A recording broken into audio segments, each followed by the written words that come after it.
I want to rank, in my opinion, the top NFL free agents of 2026.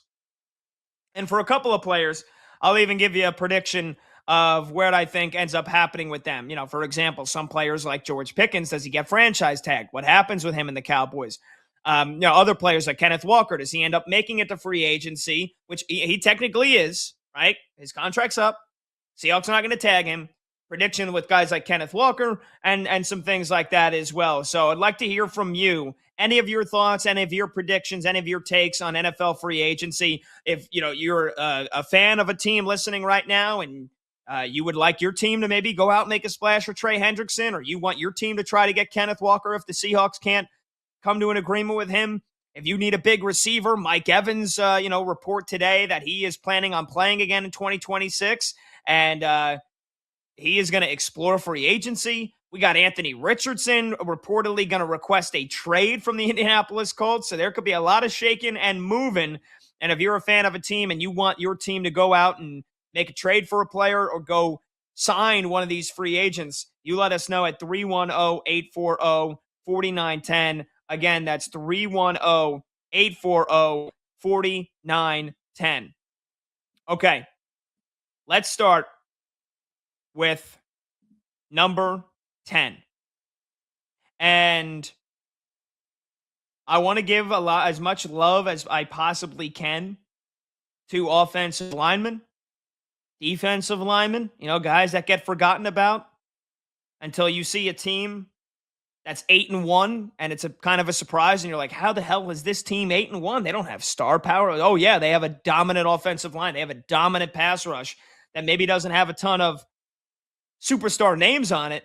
But yeah. So I'm going to give some love to the linemen and defensive linemen. But I look at the 10th best free agent here, and don't get me wrong, I've had some criticism of him, and he might not even be a free agent because he might freaking retire. But if he decides that he wants to play in 2026, his services are available. Aaron Rodgers is the 10th best free agent right now when we look at available players.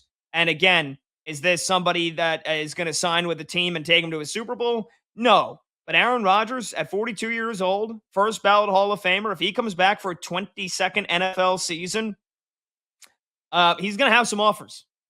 Don't get me wrong. He will have some offers to be a starting quarterback as well. And the biggest question is he going to return? Does he want to return to the Pittsburgh Steelers here and play for his former coach, Mike McCarthy? That's a big question mark. Can those guys find a way to get along after the end of that relationship got pretty rocky, pretty publicly rocky in Green Bay? Would Aaron Rodgers join forces once again with Mike McCarthy in Pittsburgh? Either way, if Aaron Rodgers says, I'm coming back to play, he is the 10th best free agent available right now because, look, as much as I do want to give love to the offensive linemen, defensive linemen, the positions that get forgotten about, we all know that it's a quarterback league. And if the Steelers right now, if it's not Aaron Rodgers, who's their quarterback? Who's their quarterback? That's what I want to know. Who the hell is going to be the Steelers quarterback if it's not Aaron Rodgers? He's their best option. And so, like I said, he is technically a free agent. He might end up just re-signing with the Steelers. But Aaron Rodgers maybe decides he wants to try, I don't know, the Arizona Cardinals, like for Mike LaFleur. That'd be the craziest thing ever? No. Anywhere that Aaron Rodgers, I think at this point, can play and be a starter, I think he's going to go. If he wants to play, I don't think this is a guy that, shame's not the right word, right? Like, oh, he has no shame. He's going to go try to play for the Arizona Cardinals. No, I think as long as Aaron Rodgers can kind of get the written agreement, the verbal handshake that, hey, you're our starting quarterback going into camp. If that doesn't come from the Steelers and it comes from a team like the Arizona Cardinals, hell, like the Indianapolis Colts, who were desperate enough. I mean, if the Colts were desperate enough to bring back freaking Phillip Rivers, you're telling me Aaron Rodgers isn't 10 times of a better option? Because we don't know who's playing quarterback for the Colts right now. Anthony Richardson's reportedly going to request a trade. Daniel Jones tore his Achilles in November. Hello, you got a bunch of talent. Jonathan Taylor, Michael Pittman. Why aren't the Colts contacted Aaron Rodgers yet? I don't know if they have. They should be.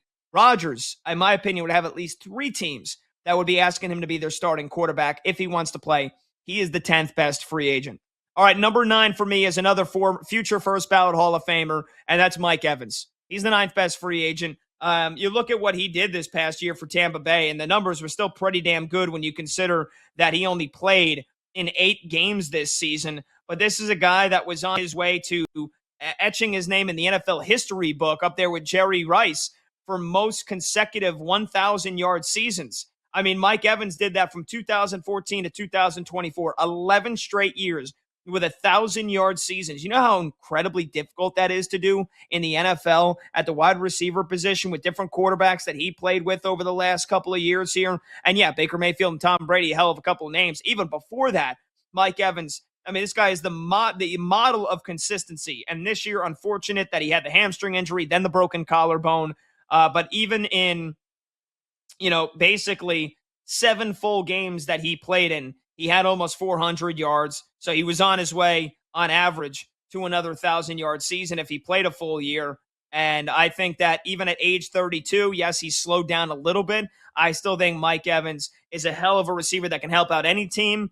And the Buffalo Bills need to be talking to Mike Evans immediately as soon as that negotiation period opens. I still think he can be an incredibly serviceable receiver, maybe not a dominant elite number 1, but a damn good one that can help out any playoff aspiring team. Mike Evans, for me, is number 9. Okay, number 8. How about some love for Jalen Phillips, pass rusher from the Eagles, who they brought over from the Miami Dolphins at the deadline. And I mean, you talk about a guy that made an immediate impact. And he is, basically, he did it as cheap as you could possibly be. You look at what his contract was, and you look at what Jalen Phillips did as soon as he came to the Eagles. I'm pulling up the numbers here right now. He gets traded, and immediately Jalen Phillips had, 2 sacks here in the last couple of games of the season, along with 2 forced fumbles and a handful of tackles for a loss. And just the pressure that he was able to consistently generate on the quarterback was tremendous. So Jalen Phillips is a guy that had a couple of really good seasons with Miami, then had a season-ending injury in 2024, came back, was having a good season. The Eagles get him, and bang, Jalen Phillips make a huge impact. So we'll see what at 26 years old, what the market looks like for him. I think he's going to end up re-signing with the Philadelphia Eagles. This guy that came to Philly and immediately fell in. I love this city. I love it so much. He goes, I love the weather. I'll never forget one of his first interviews in the locker room was, he goes, I love the weather here. It's like, brother, you lived in Miami for the last 5 years? And you're telling me it's November, it's December, and you love Philadelphia weather? You love Northeast cold-ass winter? I wonder if you ask him the same question now that the season's done, and Jalen Phillips walks out of his house and it's been 20 degrees for the last couple of weeks with 2 feet of snow on the ground, if he still loves the weather. Either way, he's number 8. Number 7, 7th best free agent in this class, Malik Willis. And yep, that's me really buying into the stock of Malik Willis, but I think this guy, he showed a lot. He showed an immense amount of talent. He showed an immense amount of arm talent as well. This is a guy that just, a couple of years ago, he started out with Tennessee. Oh, he's a running quarterback that can't really throw that well. He goes to Green Bay last year, and he starts a couple of games when Jordan Love gets hurt in the first game of the season in Brazil against Philadelphia. And the Packers win both of those games, and Malik Willis only throws the ball a combined 33 times for a combined 324 yards, but doesn't turn the football over. And it's, it's just the Packers are so good. They could plug anybody in there. And then Malik Willis has that game this season where he fills in for Jordan Love when he goes down with a concussion, and he makes that touchdown pass against the Chicago Bears and keeps the Packers in that game. And they should have won it. They lose in overtime, one of the many miracle comeback wins that the Bears had that they shouldn't have had. But Malik Willis, this guy deserves to be an NFL starting quarterback. He's going into his 26-year-old season. He showed this year, again, how many more times do we need to see it from Malik Willis over the last 2 seasons? More than capable of handling an offense, more than capable of making the big throws, can use his legs, really good mind, really good arm talent, great pocket presence. Malik Willis is probably he should probably get at least $35 million a year on a contract this season. And I think there should be several suitors knocking down his door. I think this guy could be a quarterback that leads a team that is a quarterback away from being a playoff team if they make the other moves, right moves on their roster. Again, Indianapolis Colts. It'll be a hell of a pivot from Daniel Jones. Go to Malik Willis and watch him. I wouldn't even say rejuvenate his career because he didn't really get that much of a chance in Tennessee. So Malik Willis for me, number 7 in the free agent market. Okay, number 6. I'll go with Kenneth Walker III, running back for the Seahawks, Super Bowl MVP. He's going to be 26 years old, or he just turned 26 years old. 1,000 yards in the regular season. Dominated in the playoffs. But, again, what is the market looking like for running backs in this free agent market? That's why I don't have him inside the top 5, because it's him, it's Najee Harris, it's Austin Eckler, it's Travis Etienne. Kenneth Walker is the best of the bunch, but it's not like this is a star-studded running back class in free agency. So, again, you're going to have teams that will say, no thanks, we'll buy low on somebody else. We'll draft a running back in the draft here. I know that, we've made the plea, and Allen Robinson, who's been on the show, has made the plea for Kenneth Walker to go to the Chicago Bears if they were to cut DeAndre Swift. I still think he's valuable. I still think there will probably be a team out there that will pay him $14, $15 million a year. I just don't think it's going to be the Seattle Seahawks. So I think that Kenneth Walker will be a free agent. I think he will make it to free agency.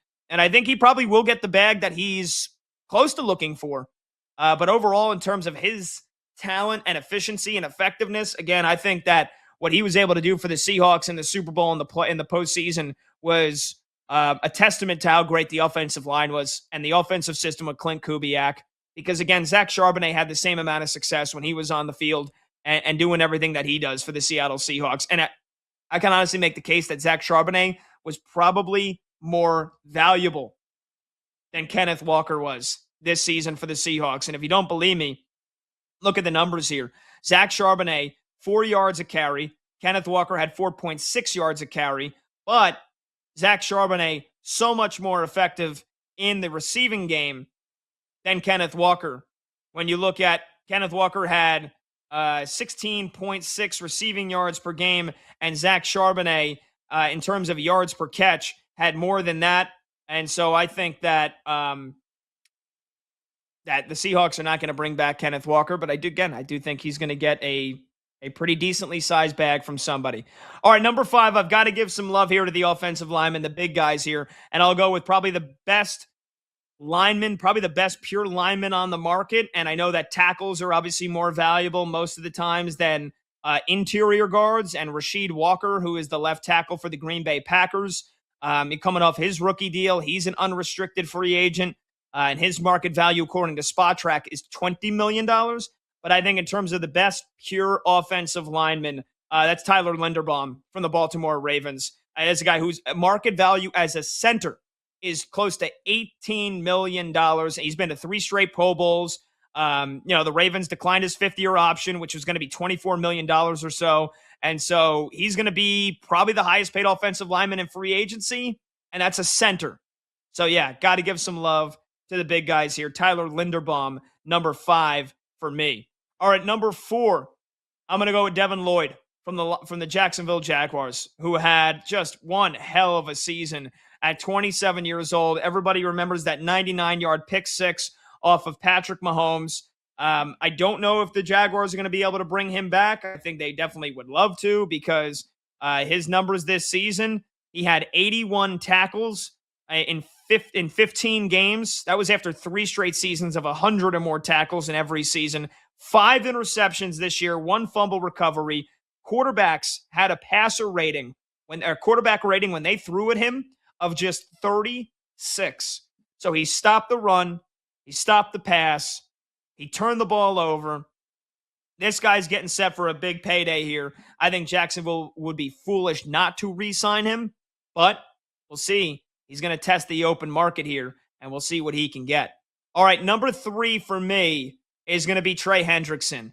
And I got to be honest, I realize how bad Cincinnati was this season and how much of a dumpster fire. And maybe Trey Hendrickson got to a point where he goes, "Hey man, I'm hurt. Screw this team. I'm done with them.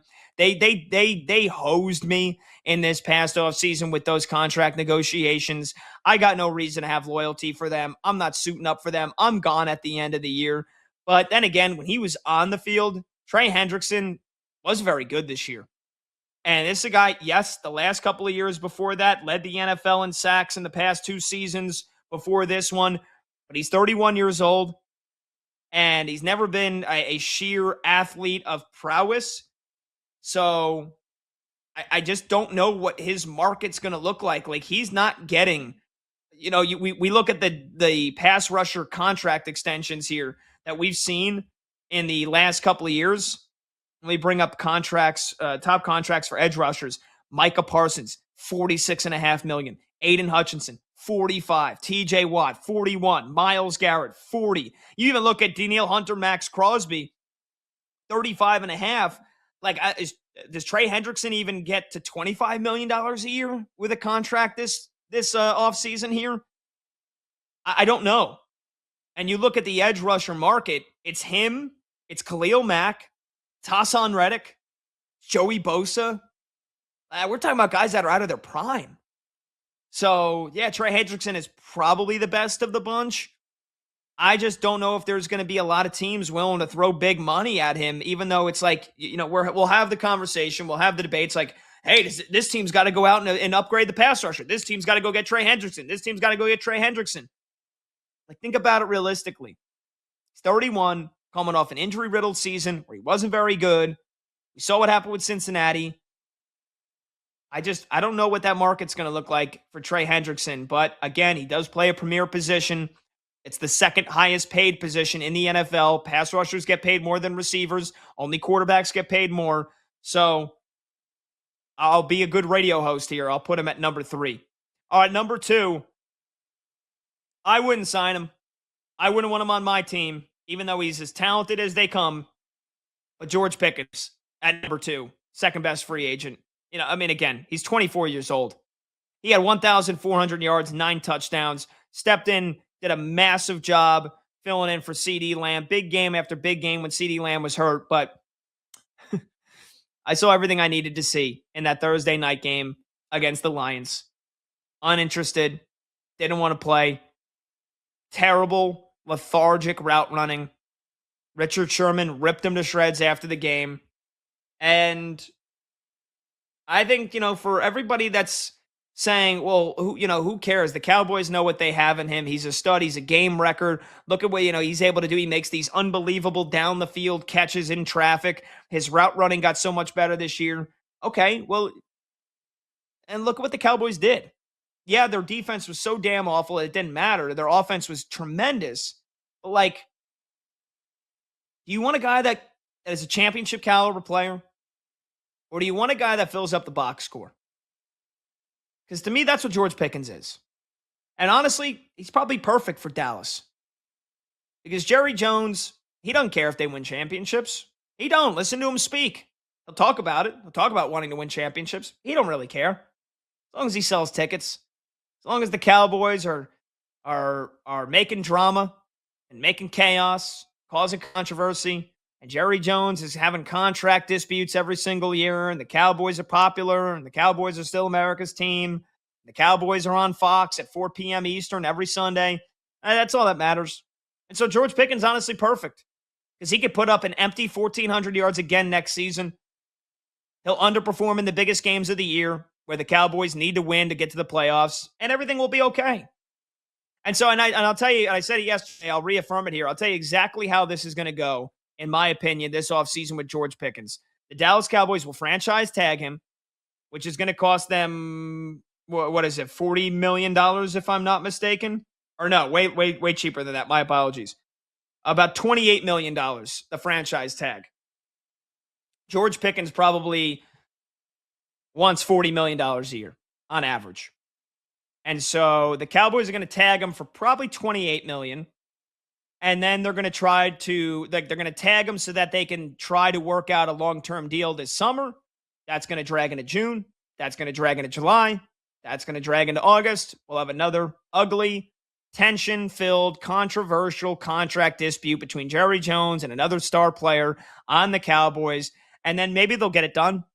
Maybe they won't. But they probably will.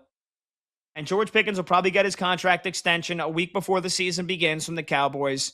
And I don't think he's ever going to be a championship caliber player. That's why Pittsburgh let him go. He put up the numbers that tells you otherwise last year. But again, we all saw it. The tape don't lie. Tape didn't lie in that game against the Lions. And I don't think the tape's going to lie in the big games this year for the Dallas Cowboys when it comes to George Pickens. The number one free agent, in my opinion, and he's probably not going to get a bigger contract than George Pickens, and I don't care what he's rated, or I don't care what Spot Track has his market value as. This is a guy that I think is about to blow the roof off of the NFL, and I think he's going to have an all-pro season coming up. And that's if he's on the current team that he's on, if he re-signs with them, or if he goes elsewhere. My number one free agent in the NFL this offseason is Jauan Jennings. And I think this guy has been kind of living under the radar here for the last couple of years. Never got enough credit for what he did in San Francisco. Last year had 975 receiving yards and 6 touchdowns.